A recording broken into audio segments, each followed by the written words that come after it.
Hello students, solutions എന്ന ചാപ്റ്ററിലെ NCERT text ബുക്കിലെ indexed questions അതിൻ്റെ ആൻസേഴ്സ് ആണ് ഈ വീഡിയോയിൽ ഡിസ്കസ് ചെയ്യുന്നത്.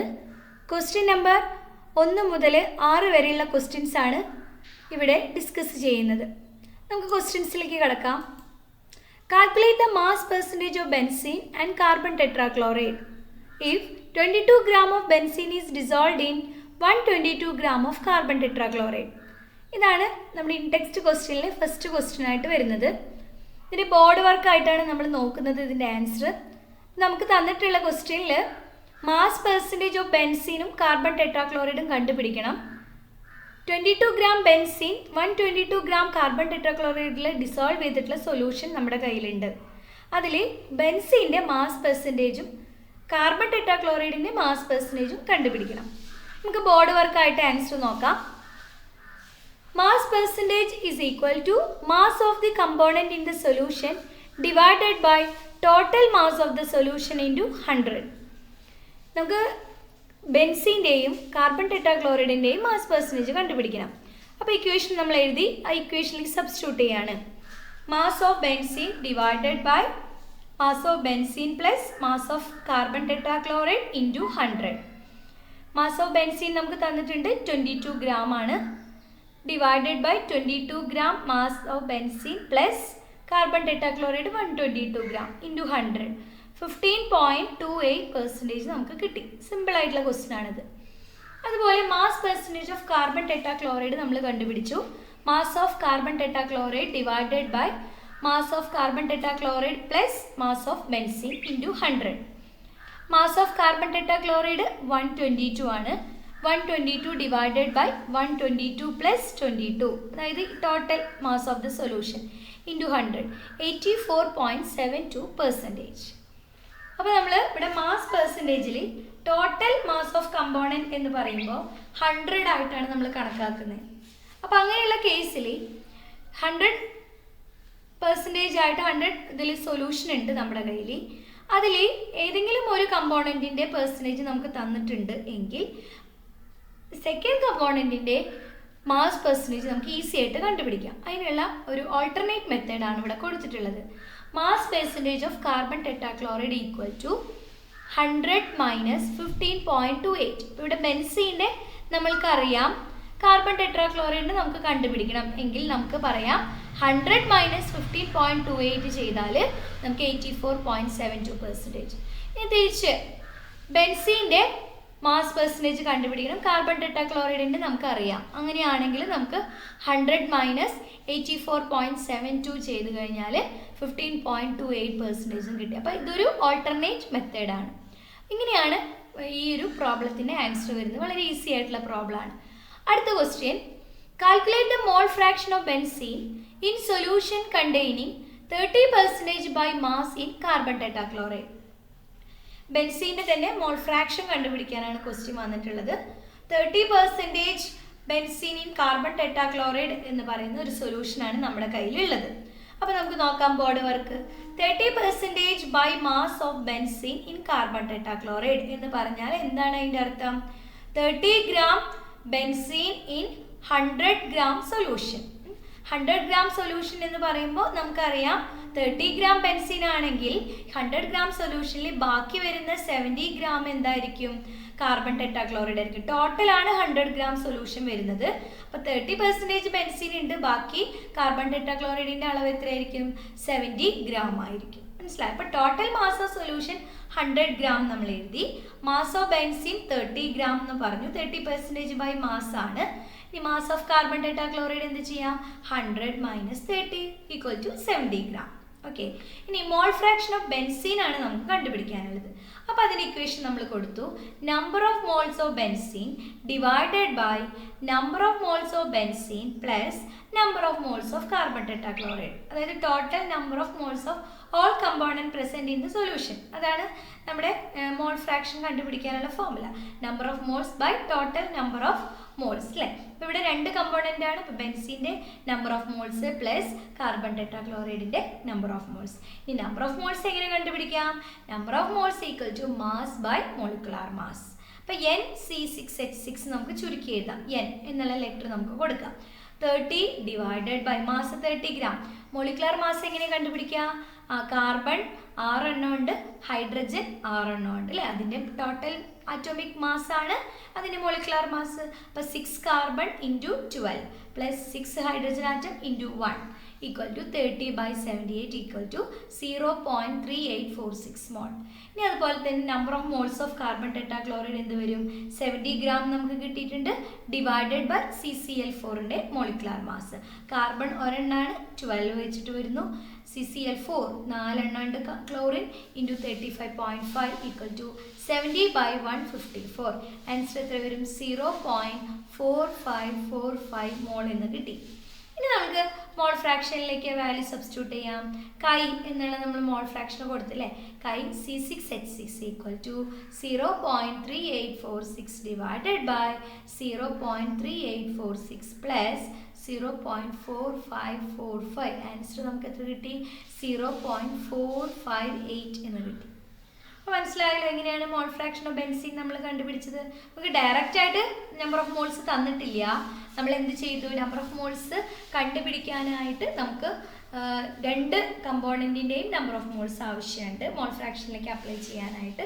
അപ്പോൾ നമ്മൾ ഇങ്ങനെ ഒരു മെത്തേഡ്, അതായത് 30% ബൈ മാസിനെ നമ്മൾ 30 ഗ്രാം എന്നാണ് അതിൻ്റെ മീനിങ് എന്ന് മനസ്സിലാക്കി അതുവഴി നമ്മൾ ഇക്വേഷൻ എഴുതി സബ്സ്റ്റിറ്റ്യൂട്ട് ചെയ്തു. ഓക്കെ, ഇനി അടുത്ത മൂന്നാമത്തെ question, calculate the molarity of each of the following solution. രണ്ട് സൊല്യൂഷൻ നമുക്ക് തന്നിട്ടുണ്ട്, അവയുടെ മൊളാരിറ്റി കണ്ടുപിടിക്കണം. ആദ്യത്തെ solution 30 gram of CONO3 twice 6H2O in 4.3 litre of സൊല്യൂഷനിലും second solution 30 ml of 0.5 molar sulphuric acid diluted to 500 ml. ഈ രണ്ട് സൊല്യൂഷനെയും molarity കണ്ടുപിടിക്കണം. അപ്പോൾ രണ്ട് പാർട്ടായിട്ട് തന്നെ നമുക്ക് ബോർഡ് വർക്കായിട്ട് ചെയ്യാം. ആദ്യത്തെ ഭാഗത്ത് നമ്മൾ ആദ്യത്തെ ക്വസ്റ്റിൻ്റെ ആൻസർ ഇവിടെ ചെയ്യണു. രണ്ടാമത്തെ ക്വസ്റ്റ്യൻ രണ്ടിനും കോമൺ ആയിട്ട് നമുക്ക് മൊളാരിറ്റിയുടെ ഇക്വേഷൻ നമ്മളിവിടെ എഴുതിയിട്ടുണ്ട്. Number of moles of solute divided by volume of solution in litre അല്ലേ? അപ്പോൾ നമുക്കിവിടെ നമ്പർ ഓഫ് മോൾസ് കണ്ടുപിടിക്കണം. നമ്പർ ഓഫ് മോൾസ് കണ്ടുപിടിക്കാൻ mass by molecular mass. Mass നമുക്ക് 30 ഗ്രാം നമ്മുടെ ക്വസ്റ്റ്യനിലുണ്ട്. മോളിക്കുലാർ മാസ് എങ്ങനെ കണ്ടുപിടിക്കും? കൊബാൾട്ടിൻ്റെ atomic weight 59 plus NO3 twice ആണ്, അപ്പോൾ 2 തവണ വരുന്നുണ്ട് അല്ലേ? അപ്പോൾ 2 ഇൻറ്റു 14 നൈട്രജൻ്റെ 14 plus 3 oxygen into 16 plus 6 water molecular H2 ആണ്, അത് 18 ആണ്. അപ്പോൾ 6 ഇൻറ്റു 18. അപ്പോൾ നമുക്ക് ആൻസർ 30 by 291 എന്ന് കിട്ടി, ഈക്വൽ ടു 0.1031 മോൾ എന്ന് കിട്ടി. ഇനി മൊളാരിറ്റിയിൽ നമ്മൾ നേരെ സബ്സ്റ്റിറ്റ്യൂട്ട് ചെയ്തു. 0.1031 mole divided by volume of solution litre 4.3 litre. അപ്പോൾ ആൻസർ നമുക്ക് 0.024 മോൾ പെർ ലിറ്റർ എന്ന് കിട്ടി. ഇപ്പോൾ മൊളാരിറ്റി മോൾ പെർ ലിറ്റർ അല്ലെങ്കിൽ ക്യാപിറ്റൽ M നമുക്ക് എഴുതിയാലും ശരിയാണ്.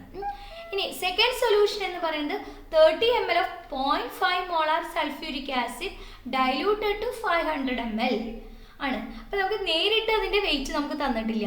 30 ml of 0.5 molar sulphuric acid ആണുള്ളത്. മനസ്സിലായോ? അതിനെ നമ്മൾ 500 ml വോളിയത്തിൽ ഡിസോൾവ് ചെയ്തു. അപ്പോൾ ഇവിടുത്തെ വോളിയം നമുക്ക് മനസ്സിലായിട്ടുണ്ട്, 500 ml ആണെന്ന് മനസ്സിലായിട്ടുണ്ട്. അതിനെ നമ്മൾ ലിറ്ററിലേക്ക് കൺവേർട്ട് ചെയ്ത് എഴുതും. പക്ഷേ മാസ് നമ്പർ ഓഫ് മോൾസ് കണ്ടുപിടിക്കണമെങ്കിൽ നമുക്ക് ഈ ഒരു ഡാറ്റ തന്നിട്ടുള്ളത് അല്ലേ? അപ്പോൾ 0.5 മോൾ സൾഫ്യൂരിക് ആസിഡ് എന്ന് പറഞ്ഞാൽ എന്താ അതിൻ്റെ അർത്ഥം?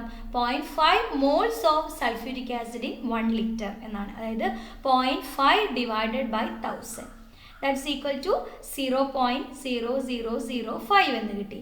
ഇങ്ങനെയാണെങ്കിൽ 30 ml of 0.5 mole sulphuric acid എന്തായിരിക്കും? ഈ ഒരു കിട്ടിയ വാല്യൂ ഇൻറ്റു 30 നമ്മൾ ചെയ്യണം. അപ്പോൾ that's equal to 0.015. Then 500 ml ആണ് നമ്മളെ വോളിയം, അതിനെ നമ്മൾ എന്തിലേക്ക് മാറ്റി? ലിറ്ററിലേക്ക് കൺവേർട്ട് ചെയ്തു. അത് കഴിഞ്ഞിട്ട് നമ്മൾ ഇക്വേഷനിലേക്ക് സബ്സ്റ്റിറ്റ്യൂട്ട് ചെയ്തു. Number of moles of solute എന്ന് പറയുന്നത് 0.015 മോൾ ആണ്, divided by volume of solution litre എന്ന് പറയുന്നത് 0.5 ലിറ്റർ ആണ്. നമ്മൾ സബ്സ്റ്റിറ്റ്യൂട്ട് ചെയ്തു. ആൻസർ നമുക്ക് 0.03 മോൾ പെർ ലിറ്റർ എന്ന് കിട്ടി. ഓക്കെ, അപ്പോൾ ഇതാണ് മൂന്നാമത്തെ ക്വസ്റ്റ്യൻ ആയിട്ട് വരുന്നത്. കോമൺ ആയിട്ടൊരു കാര്യമാണ് നമ്പർ ഓഫ് മോൾസ് എന്താണ് മൊളാരിറ്റിയാണ് കണ്ടുപിടിക്കേണ്ടത്.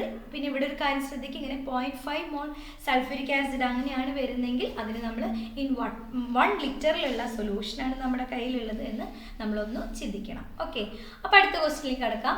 Calculate the mass of urea required in making 2.5 kilogram of 0.25 molar aqueous solution. 2.5 kilogram ആയിട്ടുള്ള 2.5 അല്ലേ കിലോഗ്രാം വെയിറ്റ് ഉള്ള 0.25 molar aqua solution of urea നമുക്ക് ഉണ്ടാക്കണം. അതിലേക്ക് ആവശ്യമായിട്ടുള്ള യൂറിയയുടെ അളവാണ്, മാസാണ് ചോദിച്ചിട്ടുള്ളത്. നോക്കാം answer. 2.5 kilogram of 0.25 molar aqua solution ആണ് നമുക്ക് ആവശ്യമുള്ളത് അല്ലേ. അതിൻ്റെ മീനിങ് എന്താണെന്ന് നമുക്കൊന്ന് തിരിച്ചെഴുതാം. 0.25 molal aqua solution of urea എന്ന് പറഞ്ഞാൽ മോളാലാണ് അല്ലേ. അപ്പോൾ നമ്മൾ മൊളാലിറ്റി ആണ് പെർ എന്താണ് മാസ് ഓഫ് സോൾവെൻറ്റ് ഇൻ കിലോഗ്രാമിലാണ് നമ്മൾ പറയാറ് അല്ലേ. അപ്പോൾ 0.25 മോൾ ഇൻ 1000 ഗ്രാം ഓഫ് വാട്ടറിലാണ് എന്ന് പറയാം നമുക്ക്. 1000 ഗ്രാം ഓഫ് വാട്ടറിലാണ്. ഓക്കെ. ഇനി നമ്പർ ഓഫ് മോൾസ് നമുക്ക് എന്ത് കണ്ടുപിടിക്കാം? Mass by molecular mass. അതായത് ഇവിടെ നമുക്ക് നമ്പർ ഓഫ് മോൾസ് ഇവിടെ തന്നിട്ടുണ്ട്, നമുക്കറിയാം 0.25 മോളാണ്. ഇതിലേക്ക് ആവശ്യം 0.25 mole in 1000 gram of water എന്ന് പറയുന്നതിൽ എത്ര മാസാണ് യൂറിയ എന്ന് കണ്ടുപിടിക്കണം. അപ്പോൾ നമ്മൾക്ക് ഈ ഒരു ഇക്വേഷനിലേക്ക് നമ്മൾ കൊടുക്കുകയാണ്. Number of moles equal to mass by molecular mass. So mass നമുക്ക് ഇവിടെ നിന്ന് കണ്ടുപിടിക്കാം. എന്താണ് mass equal to 0.25 into 60 that's equal to 15 gram urea. ഇനി ഇവിടെ 15 ഗ്രാം യൂറിയ ഉണ്ടെന്ന് പറഞ്ഞു, അത് 1000 ഗ്രാം ഓഫ് വാട്ടറിലാണെന്നും പറഞ്ഞു അല്ലേ.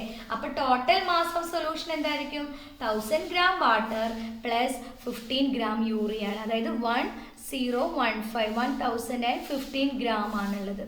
ഇനി അതിന് നമ്മൾ മൊളാലിറ്റിയിലാണല്ലേ നമ്മുടെ എക്കോ സൊല്യൂഷൻ, അപ്പോൾ മൊളാലിറ്റിയിലേക്ക് മാറ്റി പെർ കിലോഗ്രാമിലേക്ക് മാറ്റി നമ്മൾ. അപ്പോൾ നമ്മൾ ബൈ 1000 ചെയ്തു 1.015 കിലോഗ്രാം എന്ന് കിട്ടി. അതായത് നമുക്ക് പറയാം 1.015 kilogram of urea solution contain 15 gram urea എങ്കിൽ 2.5 kilogram of 0.25 molar urea solution contain എന്തായിരിക്കും? ഇൻറ്റു 2.5 ചെയ്യണം. അപ്പോൾ 15 ഡിവൈഡഡ് ബൈ 1.015 ഇൻറ്റു 2.5 37 ഗ്രാം നമുക്ക് കിട്ടും. അപ്പോൾ 2.5 kilogram of 0.25 molar aqua solution ഉണ്ടാക്കാൻ ആവശ്യമായ യൂറിയയുടെ മാസ് എന്ന് പറയുന്നത് 37 ഗ്രാം ആണ് എന്ന് നമുക്ക് കിട്ടി. ഓക്കെ. അടുത്ത question. Calculate the molarity, mole fraction of potassium iodide if the density of 20% m by m aqueous potassium iodide is 1.202 gram per milliliter. മനസ്സിലായോ? മൊളാലിറ്റി കണ്ടുപിടിക്കണം, മോൾ ഫ്രാക്ഷൻ കണ്ടുപിടിക്കണം ഓഫ് പൊട്ടാസ്യം അയോഡൈഡ്. നോക്കാം. മൊളാലിറ്റിയുടെ ഇവിടെ നമ്മൾ എഴുതി, മൊളാലിറ്റി ഇവിടെ എഴുതുന്നു, മോൾ ഫ്രാക്ഷൻ ഇവിടെ മൂന്നൊറ്റ ഇതിൽ ബോർഡ് വർക്കായിട്ട് കാണിച്ചിരിക്കുകയാണ്.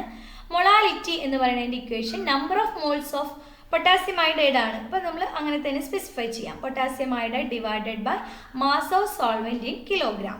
ഇനി ഇവിടെ നമുക്ക് തന്നിട്ടുള്ള ഡീറ്റെയിൽസ് അല്ലെങ്കിൽ ഡാറ്റ എന്ന് പറയുന്നത് 20% അക്വസ് പൊട്ടാസ്യം അയോഡൈഡ് എന്നാണ്. അതിൻ്റെ അർത്ഥം എന്താ? 20 gram potassium iodide in 100 gram of സൊല്യൂഷനിലാണ്. സോ മാസ് ഓഫ് സോൾവെൻറ്റ് എന്ന് പറയുന്നത് 100 ഗ്രാം സൊല്യൂഷനിൽ 20% പൊട്ടാസ്യം അയോഡൈഡ്, അപ്പോൾ ബാക്കി സോൾവെൻറ്റ് 80 ഗ്രാം ആണ്. അത് നമ്മൾ എന്താണ് മൊളാലിറ്റി ആണ്. അപ്പോൾ നമ്മൾ അവിടെ വെച്ച് തന്നെ അതിനെ കിലോഗ്രാം ആക്കി. ഇനി normality of number of moles of potassium iodide നമുക്ക് കണ്ടുപിടിക്കണം. 20 divided by potassium 39 plus iodide 127 equal to 0.120 mole. അപ്പോൾ നമുക്ക് നമ്പർ ഓഫ് മോൾസ് കിട്ടി, മാസ് ഓഫ് സോൾവെൻറ്റ്. ഇത് രണ്ടും കൂടെ നമ്മൾ മൊളാലിറ്റിയിൽ സബ്സ്റ്റിറ്റ്യൂട്ട് ചെയ്തു. 0.120 mole by 0.08 kilogram 1.5 mole per kilogram എന്ന് നമുക്ക് കിട്ടിയ ആൻസർ. ഓക്കെ. ഇനി മൊളാലിറ്റി കണ്ടുപിടിക്കണം അല്ലേ. അവിടെ നമുക്ക് number of moles of potassium iodide divided by volume of solution in ലിറ്ററിലാണ് പറയുന്നത്. അപ്പോൾ നമുക്ക് വോളിയം കണ്ടുപിടിക്കണം അല്ലേ. അതിനായിട്ടുള്ളൊരു ഡാറ്റ നമ്മുടെ ക്വസ്റ്റ്യനിൽ തന്നെ ഉണ്ട്. ഡെൻസിറ്റി തന്നിട്ടുണ്ട് അല്ലേ. ഡെൻസിറ്റി എന്ന് പറഞ്ഞാൽ m/v ആണ്. അപ്പോൾ ഇവിടെ നമുക്ക് ഡെൻസിറ്റി അറിയാം. m എന്ന് പറയുന്നത് എന്താ? 100 ഗ്രാം ആണെന്ന് അറിയാം അല്ലേ. ഇത്ര പെർസെൻറ്റേജ് ആണ് നമ്മൾക്കറിയാം 100 ഗ്രാം. അപ്പോൾ നമുക്കതിൽ നിന്ന് എന്ത് കണ്ടുപിടിക്കാം? വോളിയം കണ്ടുപിടിക്കാം അല്ലേ. അപ്പോൾ 100 gram divided by 1.202 gram per litre equal to 83.2 ml. 20% aqueous of potassium അല്ലേ, അതാണ് ഇവിടെ 100 ഗ്രാം നമ്മൾ എഴുതിയത്. ഓക്കെ. ഇനി മാസ് ഓഫ് സോൾവെൻറ്റ് എന്ന് പറയുന്നത് എന്താ? 100 ഗ്രാം ആണ്. ഇനി എന്താണ് മൊളാരിറ്റി എന്ന് പറയുന്നത്? 0.120 മോൾ നമുക്ക് ഇവിടെ നിന്ന് കിട്ടിയിട്ടുണ്ട് അല്ലേ. ഡിവൈഡഡ് ബൈ വോളിയം 0.0832 ലിറ്റർ ആണ്. ഡെൻസിറ്റി തന്നതിൽ നിന്ന് മാസ് നമുക്കറിയാം, അതിൽ നിന്ന് നമ്മൾ എന്ത് കണ്ടുപിടിച്ചു, അതിൻ്റെ വോളിയം കണ്ടുപിടിച്ചു. എത്ര വോളിയം ഉണ്ട്? 1.45 മോൾ പെർ ലിറ്റർ മൊളാരിറ്റി നമുക്ക് കിട്ടി. ഇനി മോൾ ഫ്രാക്ഷൻ കണ്ടുപിടിക്കണമെങ്കിൽ number of moles of potassium hydride divided by number of moles of potassium hydride plus number of moles of water. അപ്പോൾ ഈ രണ്ട് ക്വാണ്ടിറ്റി നമുക്ക് അറിയാം. Number of moles of water എങ്ങനെ കണ്ടുപിടിക്കാം? ഗിവൺ മാസ് 80 ഗ്രാം ആണ് അല്ലേ, ഇവിടെ കിട്ടിയിട്ടുണ്ട്. ഡിവൈഡഡ് ബൈ മോളിക്കുലർ മാസ് 18, 4.44 എന്ന് കിട്ടി. അപ്പോൾ ആ വാല്യൂ ഇവിടെ സബ്സ്റ്റിറ്റ്യൂട്ട് ചെയ്തു. നമുക്ക് സിംപ്ലിഫൈ ചെയ്തപ്പോൾ ആൻസർ 0.0263 എന്ന് കിട്ടി. ഓക്കെ, അടുത്ത question. H2S, a toxic gas with rotten egg-like smell, is used for the qualitative analysis. If the solubility of hydrogen sulfide in water at STP is 0.195 m ആണ്, molar ആണ്. And calculate the Henry's law constant. Henry ലോയുടെ constant നമുക്ക് Henry law constant കണ്ടുപിടിക്കണം. എങ്ങനെ നമുക്ക് ചെയ്യാം? നമുക്ക് നോക്കാം. Solubility of H2S in water at STP നമുക്ക് തന്നിട്ടുണ്ട് 0.15 മോൾ എന്ന് തന്നിട്ടുണ്ട് അല്ലേ. ഇനി 0.195 മോൾ ഇൻ 1 കിലോഗ്രാം ഓഫ് സോൾവെൻ്റ് എന്നാണ് ഇതിൻ്റെ മീനിങ്. അതിൻ്റെ അർത്ഥം എന്താ? 1 കിലോഗ്രാമിന് പകരം 1000 ഗ്രാം ഓഫ് വാട്ടർ നമുക്ക് എഴുതാം. സോൾവെൻ്റ് വാട്ടർ ആണല്ലോ, H2S ഇൻ വാട്ടർ എന്ന് പറയുന്നുണ്ട്. ഹെൻറി ലോയുടെ ഇക്വേഷൻ എന്താ? P = KH × കൈ എന്നാണ് അല്ലേ. അപ്പം കൈ ഓഫ് H2S ആണ് നമുക്ക് എന്ത്? ഹെൻറി ലോ നമുക്ക് അറിയാം, അതായത് കണ്ടുപിടിക്കാൻ സാധിക്കുന്ന ഒരു ക്വാണ്ടിറ്റി. അതുവഴി നമുക്ക് പിന്നെ KH കണ്ടുപിടിക്കാം. അപ്പോൾ കൈ ഓഫ് H2S കണ്ടുപിടിക്കാം. N ഓഫ് H2S അറിയാം. N of H2S divided by N of H2S plus N of H2O കണ്ടുപിടിച്ചാൽ മതി. N of H2O മാത്രം അറിയില്ല നമുക്ക് നേരിട്ട് അല്ലേ. അതെന്താണ്? 1000 ഗ്രാം ഓഫ് വാട്ടറിലാണ് 18 മോളിക്കുലാർ മാസ്. അപ്പോൾ 55.55 എന്ന് കിട്ടി. ഇനി 0.195 H2S ഡിവൈഡഡ് ബൈ 0.195 പ്ലസ് 55.55 എന്ന് കിട്ടി, 55 എന്ന് കിട്ടി. 0.0035 എന്ന് നമുക്ക് ആൻസർ കിട്ടി. ഇനി നമുക്ക് ഹെൻറി കോൺസ്റ്റൻറ്റിലേക്ക് എടുക്കാം. KH = P of H2S divided by chi of H2S. P of H2S നമുക്കറിയാം എന്താണ്? അറ്റ് STPയിൽ 0.987 ബാർ ആയിട്ടാണ് നമ്മൾ യൂണിറ്റ് പറയുക. കൈ ഓഫ് H2S 0.0035 എന്ന് കിട്ടി. ഫൈനൽ ആൻസർ 282 ബാർ എന്ന് കിട്ടി. മനസ്സിലായോ? അപ്പോൾ ഈ വീഡിയോയിൽ നമ്മൾ 1 to 6 ക്വസ്റ്റ്യൻസ് ആണ് ഡിസ്കസ് ചെയ്തത്. ഇനി അടുത്ത ഒരു പാർട്ടോട് കൂടി ഈ ഇൻടെക്സ്റ്റ് ക്വസ്റ്റ്യൻസിൻ്റെ പാർട്ട് കംപ്ലീറ്റ് ആവും. നിങ്ങൾക്ക് ഈ ഡിസ്കസ് ചെയ്തതിൽ എന്തെങ്കിലും ഡൗട്ട്സ് ഉണ്ടെങ്കിൽ കമൻറ്റ് ചെയ്യുക. നിങ്ങൾക്ക് വീഡിയോ യൂസ്ഫുൾ ആണെങ്കിൽ തീർച്ചയായും ചാനൽ ഒന്ന് സബ്സ്ക്രൈബ് ചെയ്യുക, ഷെയർ ചെയ്യുക. Okay, thank you.